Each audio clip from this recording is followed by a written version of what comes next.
online and in the yard. As we're continuing to unfold the COVID regulations, we're going to continue. We're going to start up again having more seating outside, and then as the temperatures, we have to work with the temperature as it starts to shift. As it gets warmer, then we'll have the doors open like we did last year. I'm guessing that the necessary COVID regulations aren't going to just disappear, as much as I wish they could and would. But I think into the summer we're likely to continue doing that. So thank you all for participating in that wholeheartedly. I know I get very sick of wearing a mask and doing distancing and all those kinds of things, but it's so important. And so in an assembly like this, it helped to remind myself of what why that's so necessary and worth it, really, so that we can be together. So this morning is a time for questions and responses, and we do this several times a year. And it's a really good way for, I don't always know what people are thinking or what you're working with. I see some people individually for Soto-Zen or practice discussion, and I'll get a sense there, or maybe I'm teaching a class, but you're living a whole life that, everyone's whole life, and trying to bring the Dharma teachings into your day-to-day living. And so there's all kinds of things that you're coming across, I'm quite sure. So this is a good way for us as a practice community to delve into some of those things. So if you're in the hall, you can simply, just gasho and say ejo, and then ask a question. Also online, if you'd like to ask a question, just gasho and then say something. I'd have to unmute yourself and say something. Everyone gets that.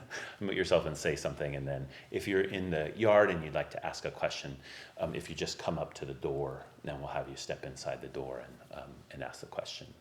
So a little more to it than just all being able to be inside the hall, but we'll go like that. And anything is fine to ask. It can be about your own practice. It could also be about just things you've experienced at the temple, or something you've read about in Buddhism that you're curious about, or why do you wear that thing, or really anything is fair game. If I don't want to answer, I'll just say I don't want to answer. Hi. Why is it that we don't try to cut off thought when we're meditating? I know there's other practices where they try to clear their minds, or in mindfulness practices, they focus on other parts of the body. But when we practice Zazen, we're, I don't know, as I put it to a friend, we're treating our thoughts like clouds. Mm-hmm.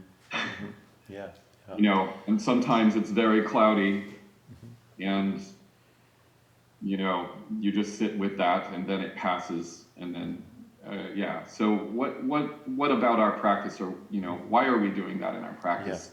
Yeah. Second question. I had a second question. It'll come back up. Yeah, just hold on. The first one's pretty big, so let me respond to that one first, and then maybe you have a second. I would start by saying sometimes we do employ a particular attitude within practice, or certain practices where we are trying to release discursive thought. And so we do have some ways in which we really put our effort towards not sitting with a kind of a crazy mind. But what you're calling cutting off thought, some styles of meditation really focus on a certain technique of getting rid of all extraneous thoughts. Dogen Zenji, the founder of this school in Japan, he said that to study the Buddha way is to study the self. To study the self is to forget the self. To forget the self is to be realized by the myriad things.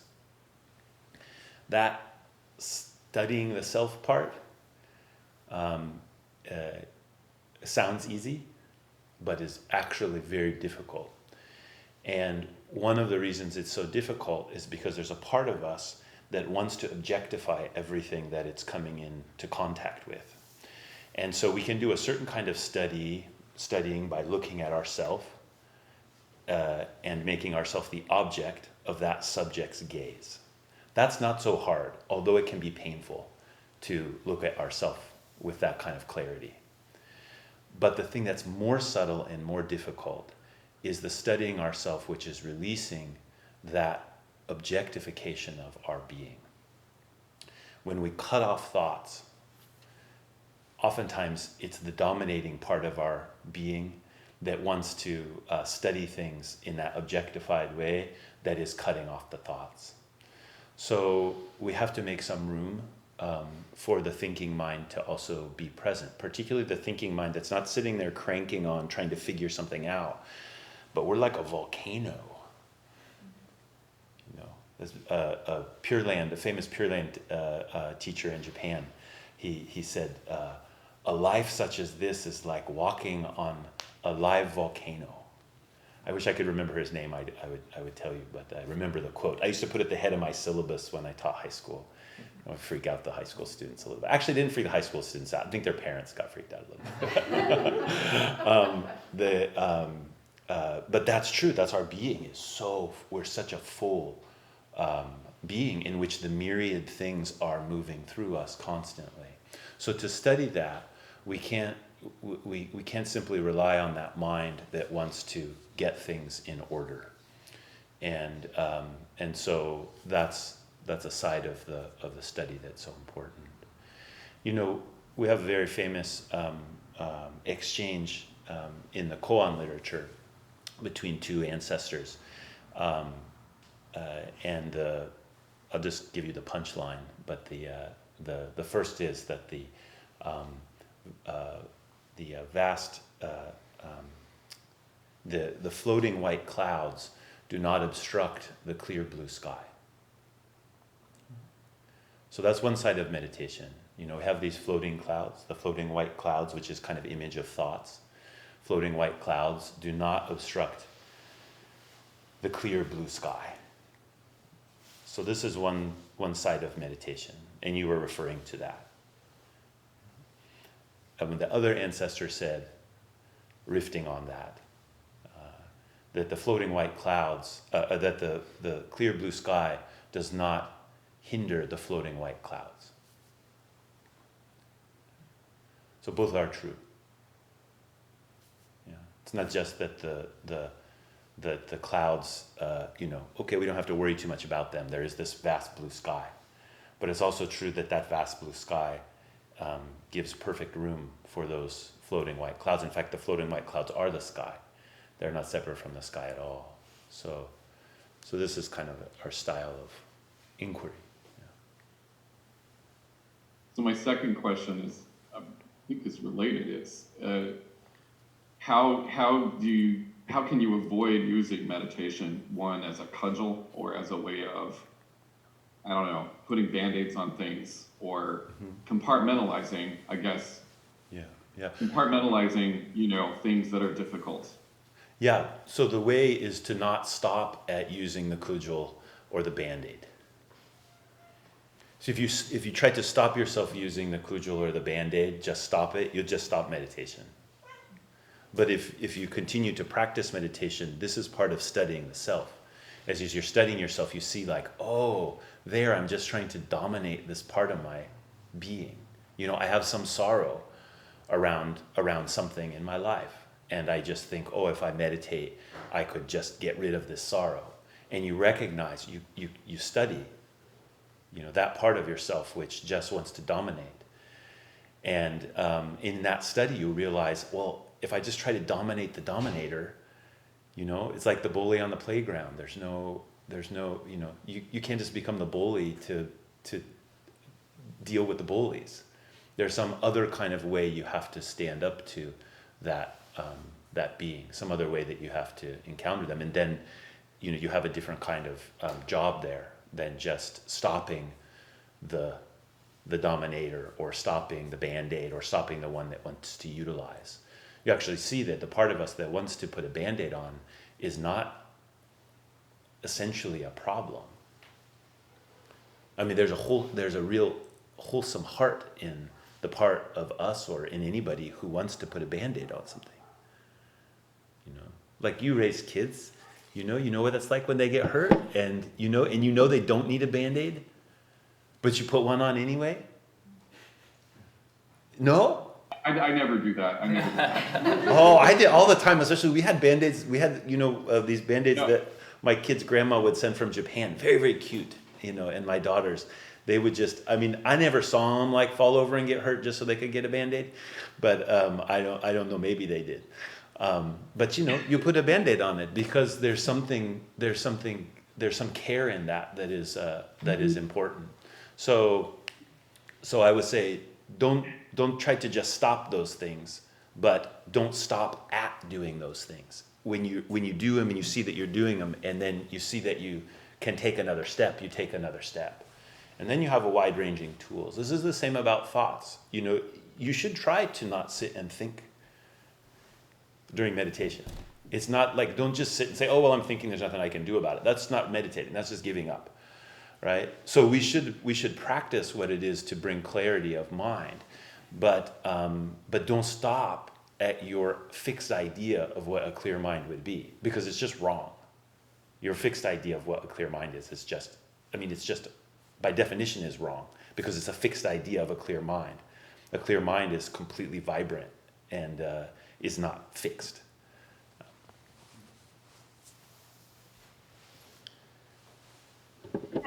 Hi. Directly extending from that question, could you talk a little bit about meeting destructive behaviors with that same kind of non-dominating spirit? I'm thinking particularly of things like addictions and self-destructive behavior, but really any. Yeah. Well, so in the destructive behavior, we don't want to indulge it. So in our precept work, for example, in the pure precepts, we have there's three pure precepts. And the first precept, we translate as embracing codes and forms. It can also be understood in a more general way, which is just stop. Just stop. So when we're working with destructive behaviors, the embracing of that stopping is really important.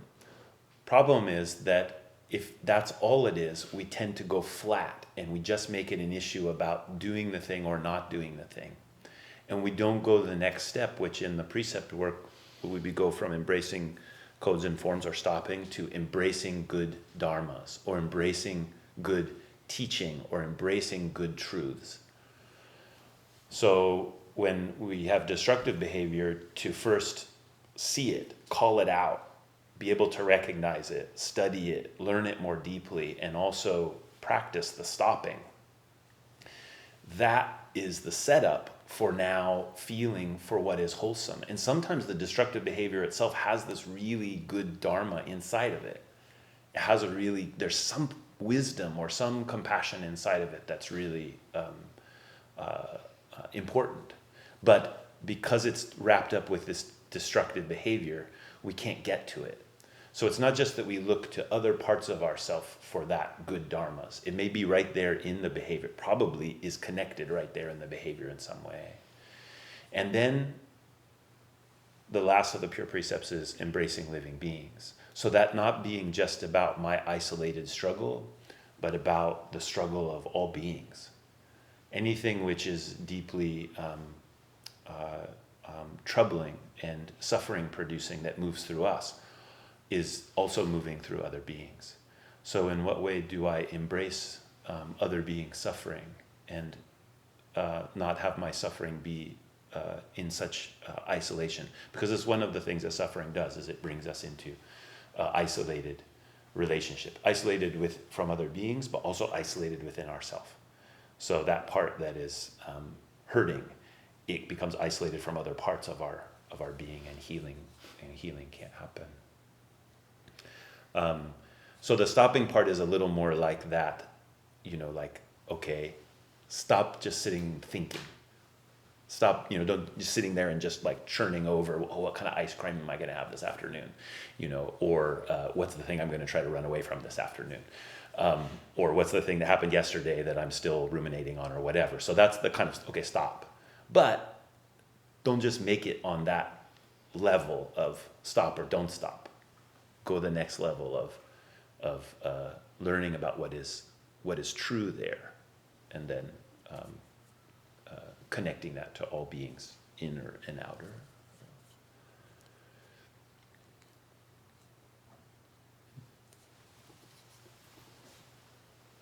Hey, Joe. Hi. So good to see you and everyone. To be back. A story came out at Tuesday's class about a thief who came to a monk's house in the night, or whatever it was, and found nothing to steal. Mm-hmm. And the monk came home and then said, well, here are my clothes, you know. And then the thief left confused or whatever, and then he said, if only I could have given him the moon, you know. Yeah. So you've said that setting boundaries is an expression of love. And maybe you've answered this question a little bit in terms of the blue sky not obscuring the clouds, or vice versa. But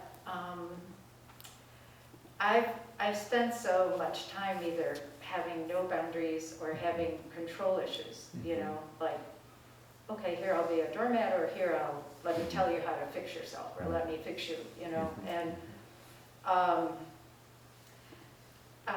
could you comment just something on, you know, boundaries as an expression of love? And the monk giving up his robes. I mean, was it cold that night? Was he just sitting in, you know, a beautiful, wonderful spot? And he did, you know, because we need to care for ourselves, but then we also need to recognize the dependent origination, and, you know. When I hear that story, well, let me say this. Sometimes that story goes on, and the thief gets caught, and then he admits, and they drag him back to the monk's hermitage, and they say, "Oh, he stole these from you," and he said, "No, I gave them to him." And so sometimes there's elaboration on the two. But when I hear that story, the first thing that comes to my mind is the thief of my own heart. That the thief that comes looking for, something to steal. That thief is sidetracked, and of course the monk of my own heart would wish to give such a thief the moon, which is, the fundamental luminosity of mind, which the thief can't realize, and so goes to steal this thing and that thing, you know. And so that's one way to hear the story, in a less like a literalized way. But it also can relate to our more literal life. Like, what does it mean? What does it mean to have a boundary with another being? And I think there the boundary of the monk was supreme, in the sense that he knew his values deeply, and he knew that the moon which he would wish to give him, he couldn't. And so, I'll give you what I can. I'll give you the clothes. I don't think that's a commentary that says if anyone ever comes to take something from us, we should just give it to them, and then think of ourselves as being holy because we've given it to them. Although it's very easy to read those stories that way, and to kind of take on this image of that. I think it also, another thing that's kind of occurring to me is we have a big problem with charity, and I don't mean we have a big problem that people are not charitable enough. Although it would be nice if there was more general charity and we didn't have so much suffering that came from not having resources. But what I mean, the problem I'm referring to is that there's a part of us that really relies on practicing charity to disguise our own selfishness. This is rampant within our culture. That, in fact, we have a whole industry now set up about it. You know, buy a pair of shoes and we'll give a shoes to somebody who needs them. You know, buy this cup of coffee and 10% will do this. You know, that's fine. I think it's great this stuff is going around, but it's really a sham. It's really a way for us to mask our deep addiction to consumerist lifestyle, which is eating the planet and impoverishing millions and millions of people. So we buy back our kind of our redemption by flicking an extra quarter in the bucket, you know, as if we will be saved by our ability to buy things. You know, if you sit and think about that for a while, it's just really, it's kind of how are we tricked by that? But we are so tricked by that, you know. So so the reason I bring that up is a lot of this kind of stories, they get twisted and by the way that our karma around charity is so sticky and complex. What would it be to really straightforwardly, you know, not think like that monk is like, oh, I am holier than thou, and so I will give you my clothes. But he's just sitting there like, the moon. Oh, you need something? Oh, what is it? Okay. Not this part where I'm trying to make myself good. You know? Anyway, just some thoughts. He couldn't give him the moon. Yeah, exactly. And there's just things we can't. Yeah, and we can't give anyone the moon because the moon's already given to us. Right. Yeah, we already have received it fully. That luminosity is our is the heart of every being. So it's quite tricky to work with. And in a sense, it's a boundary, but it's not. Right. Yeah. Yeah, it's a boundary because it if we don't, going back to the previous question, if we don't study the self, we never can know that moon. And so it seems like it's something that I have to do inside of myself, but that inside of myself is not inside of myself. It's the heart which embraces all things, and that inside outside game of our mind is unrelenting. Yeah. Hi. I've been concerned for a while, and now I'm reading up on it, about Hinduism and Buddhism, and how the Hindus very often try to turn Buddha into a god. And the fact is that he was a great person, and I like that. And for instance, the thing we did last week with, you know, the coming out of the womb and saying, I am alone, the honored one, that's a god. That's not a Buddha. And for instance, when he's having doubt, they personify doubt as Mara, a god, questioning him. And he touches the earth, which is, I think, the fact that he found the earth, and he found enlightenment under the trees. He found meditation, watching his father sitting father plowing while he was sitting under trees. Yeah. He died under trees. He was born under trees. His mother embraced trees while she was giving birth. Yeah. So it seems like he's in nature more than he is a god, and he solved the things which speak today as much as they did so many 2,600 years ago. So I want to see him as a human being. Is that wrong? Well, so yes. Let me tell you why. I'll only say that clearly because to be really honest about my own understanding is if we cling to the Buddha's physical form and we simply locate him as a historical figure, then we can lose something in that. That actually our own life is not ruled simply by our physical form and our historical place, although those are really important things. We have gods moving through us.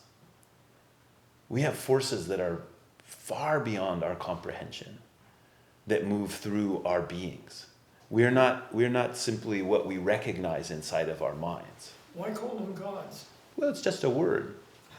I mean, we could call them...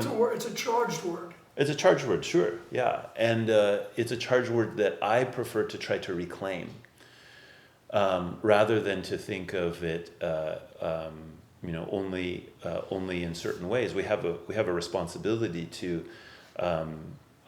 bring a life to that word, that the dominating God or the dominating gods have created such a foothold that I would prefer to try to bring that back, because if we don't, what happens is that same dominating mind, that same dominating spirit, that same dominating God, it becomes tyrannical in its rationality, it becomes tyrannical in its materialism, it becomes tyrannical in its objectification. So, when I look at the world now and see, talk about a dominating spirit, that dominating spirit, even though we've moved away from religion in many ways in our culture, not everyone, but many people, we find the exact same God alive, the exact same spirit alive in the way we're trying to dominate nature, for example, the way we're trying to dominate our thoughts, the way we're trying to dominate our minds and our hearts and our children. It's that same spirit of domination. So I don't think of course there's a certain dynamic that says, oh, okay, Buddha, we want to reabsorb Buddha into Hinduism, and so we'll make him a god, and maybe in a very kind of two-dimensional way. But what I see in that process is recognizing that the reverberation of the Buddha's enlightenment did not just end up in texts. It did not just end up in people's memories. It pierced the heart-mind of humanity.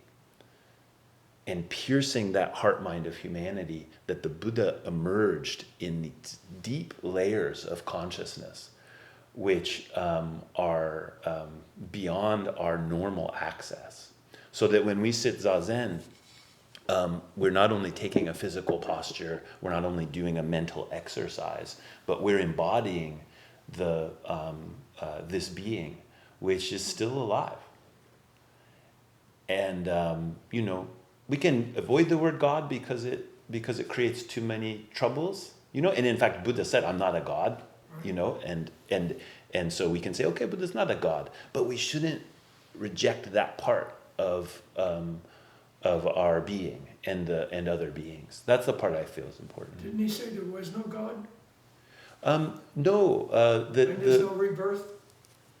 No. Not in my understanding. That the Buddha, when questions about divinity came up, the Buddha largely in the Pali Canon will say, go ask the Brahmins, that's their job. And my job is to teach about suffering and the end of suffering, but is very full, even the Pali Canon is very full of very celestial things. And we have a clear teaching that there are different realms in which beings take rebirth in, and one of them is a divine realm, which is a realm of gods. So, my question is, wasn't the Pali Canon being written by Brahmins, by Hindus? Well, I mean, we can go back, and if we say that, then all texts are just off the table. I mean, we can't. If we dismiss things because of who was writing something down, then we're just done, right? There are some people in modern Buddhism who are trying to go back and look at the text and remove all of the references to celestial things with the idea that those were added in, if that's helpful to some people, great. It seems to me a very deep narrowing of the tradition. Which is done out of a fear, and that seems to me not really a good way past the karma of what's present.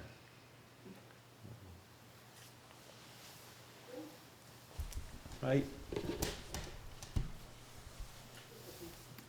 Something about the way you were just talking about dominance. Can you hear me? Just a second. Let's see if could you say something now? Yeah. Okay, yeah, I can hear you. Yeah. Something about the way you were talking about domination. And I was thinking about the kind of interpretive dynamics of our time of paranoia and conspiracy theory, and the way that is wrapped up in a lot of organized religion. There's something, and I see this, you see this at the hospital all the time. There's this kind of Oh. badly. Sorry, we lost you there for about 4 seconds. Sorry, I'll try one more time and then give up. Okay. Want meaning so badly. And so like that kind of desire to pull everything in, pull it all in. Right. With, on the one hand, that's QAnon. Mm-hmm. On the other hand, that's a person facing tragedy and trying to make sense of God's plan. Right. On the other sense, that's exactly what Tenkan was just talking about. But, the other side, or the other extreme, where we're like, okay, I can't find meaning. Mm-hmm. It's all just what it is. Well, that sucks. So can you talk a little bit about meaning making and how that could come in a spirit that's not dominating? Mm-hmm. Yeah. We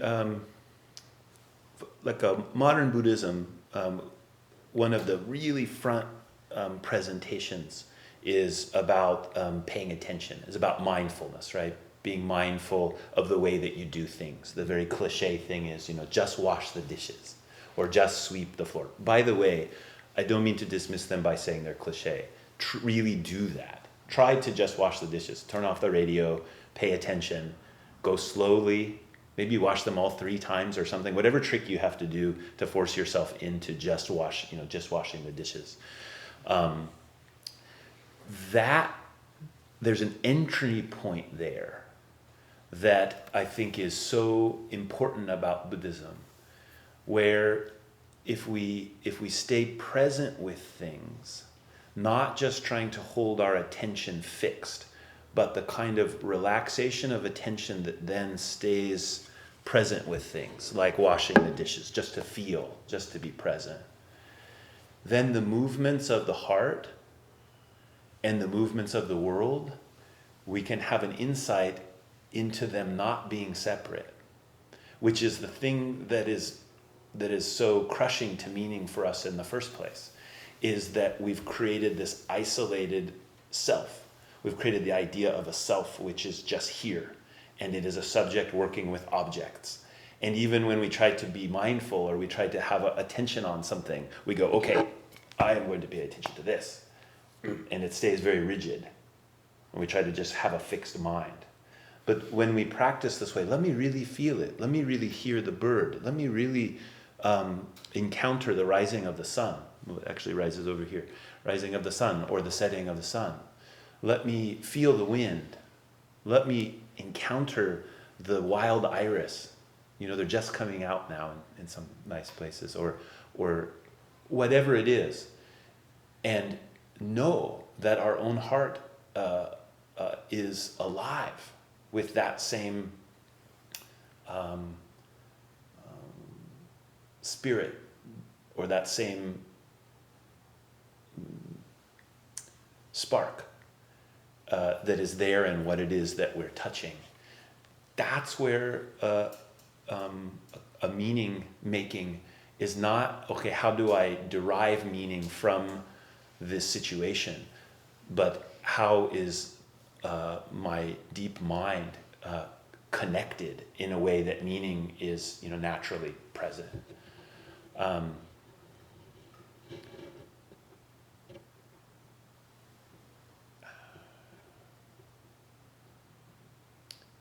I'm stopping for a second because the memory that's coming to me is Satsuki and the ICU.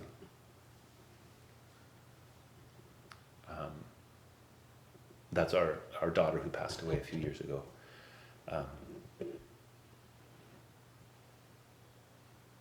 and to be with her was not to derive meaning. Although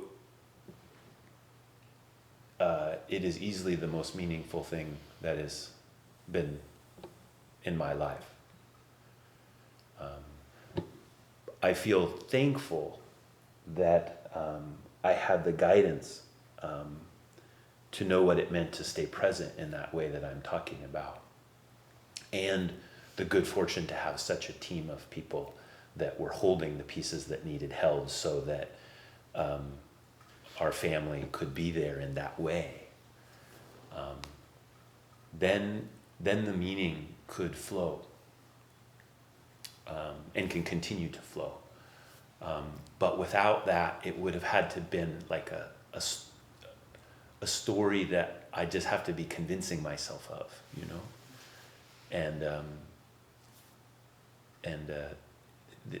It's very different. Although it's full of stories. It's just, I'm not trying to make a story. I'm just trying to stay in that level of presence. You know, when she was here physically and now that she isn't.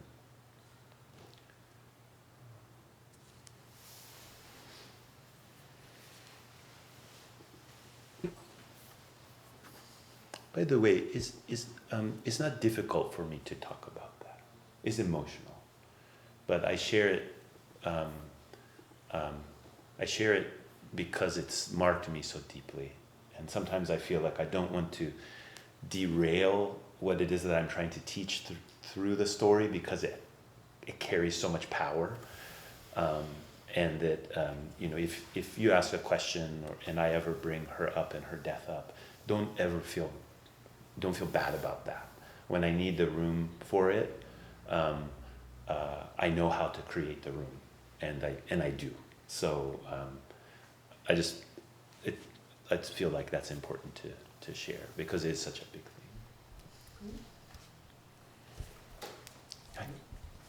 So we have a poster out in the room. Mm-hmm. We're about to celebrate 100 years of Zen in America. Mm-hmm. What speaks to you, just generally speaking, it's a big topic. What comes up to you in relationship to that? The very first thing I think of whenever I think about that celebration is healing that has started, and there's still a lot more work to do, of full recognition of our Asian American ancestors. That next year will be the 100th anniversary of Soto-Zen in North America, and the reason that year is marked as the 100th anniversary is that was the founding of Zen Shuji, which is the first kind of officially recognized Soto-Zen temple in North America. And it will be their 100th anniversary, so that's why we're celebrating the 100th anniversary of Soto-Zen next year because of the founding of Zen Shuji. And the founding of Zen Shuji, it was, you know, about 24, 25 years after that all of the Japanese Americans that were parishioners of Zen Shuji were taken to internment camps, and all of that stories that you know, we know about the internment of Japanese Americans, you know, was very much part of the life of those temples and the life of Zen. And then it was only after that we had really vigorous interaction from a broader American community, and there was a kind of a rift where within Soto-Zen, non-Japanese American practitioners were kind of like, well, you know, that's just a cultural thing. It's so you know, like the Japanese American temples, it's so cultural, and it's like foreign, which is exactly the continuous racist way that we encounter Asian Americans, is to other them, is to talk about them being not Americans, about being something else. And so our tradition has carried that wound over the past 50 years. And so when I think about the 100th anniversary, I don't want to say that's the most important thing. I don't know what the most important thing is, but for me, that's the most alive in my heart. Is a real opportunity for there to be a healing, for a deep recognition of how important the Asian American communities in general, and particularly Japanese American communities for Soto-Zen, how important those ancestors and current people in those communities are, and that we don't need to have such a division that was there before. And then another thing I think of is we're babies. We're babies. Baby. All the stories we know about, like all the things that we talk about, like Chinese Zen, this is hundreds of years after Buddhism had entered China. Right? And of course we're modern Americans. We're like, we're going to do it faster. We're going to do it, we're like, I remember I had a Tai Chi teacher once in college. He was great. He said, yes, if you study in China, he was a Chinese man. He said, if you study in China, it takes you 15 to 20 years to master this form. But I will help you master it in 3. He had really embraced the American optimism and everything forward, which is also wonderful, But we really are babies. And so I think 100 years, this is a place where something rich can start flowing. Not that things haven't been rich up until now. We'll be nostalgic for these times, in 100 years from now, but that there is a deep stream emerging from Zen in North America that's starting to become a North American Zen. Which is not the same as Japanese Zen or Chinese Chan or Vietnamese. I can't remember the word in Vietnamese for. It will have its own, but the really important thing is that doesn't make it Western Zen, right? It doesn't make it white Zen. It doesn't make it. It makes it North American Zen, which includes all kinds of people, and to me that's very very exciting. Originally, I was working. Me and Godwin Roshi, she's the abbess of Houston Zen Center.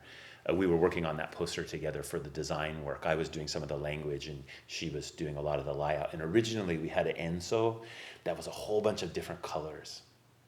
That's the one I really wanted to be on there because I felt like it expressed this kind of multiplicity of everything, but the aesthetics committee didn't like it so much, and there was this other enso that was really cool, and so that's the one they ended up putting on the poster. But I was a little sad because the other one was kind of invited some of that spirit in a little bit more. Anyway, it's an exciting topic for me, so Yeah. interesting. Yeah, I really recommend that, as things start happening this year, there'll be more information about that. There will be a jukai, it's a week-long precept ceremony that happens at Zen Shuji, not this fall, but 2022. I believe it's going to be in maybe early November. I have a very important role in that ceremony. We'll be asking for people who want to go and participate. And it'll be wonderful if some people from our community can go, and there'll hopefully be other things that are happening as well that people can get involved with. Really recommend, if you're interested or if you're inspired to know more about our Japanese American ancestors, we have a book we have a couple copies in the library, and we have books for sale too.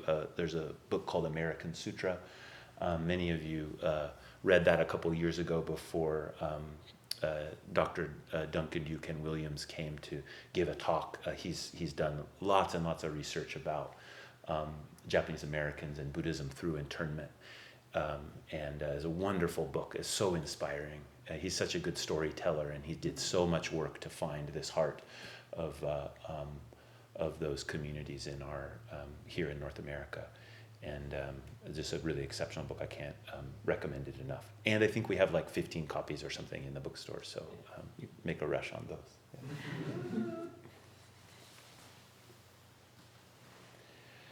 Yeah.